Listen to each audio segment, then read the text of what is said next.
টাকা? হ্যাঁ, তাদের আরও প্রশ্ন, যে সদস্যরা মারা যান তাদের তহবিলে জমা টাকা এবং তার ওপর অর্জিত সুদের কি হয় সেই তথ্য স্বচ্ছ নয়। কিন্তু একটা ন্যূনতম 1,000 টাকার পেনশনের ব্যবস্থা তো সরকার করেছিল, তাই না? তার জন্য তো বাজেট থেকেও কিছু সহায়তা দেওয়া হয়। হ্যাঁ, করা হয়েছিল, কিন্তু সমস্যাটা হলো সময় আর মূল্যস্ফীতি। সময় মানে?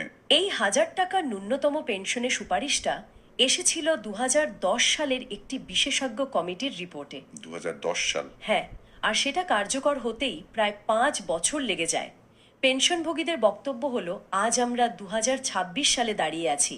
এই 16 বছরে চাল, ডাল, তেল, গ্যাসের দাম কোথায় গিয়ে দাঁড়িয়েছে তা তো আমরা সবাই জানি। ঠিক। দেশের বাজেটও বহুগুণ বেড়েছে, কিন্তু ন্যূনতম পেনশনের পরিমাণ সেই একই জায়গায় আটকে আছে। তার মানে 2010 সালের একটা সমাধান 2026 সালের সমস্যার জন্য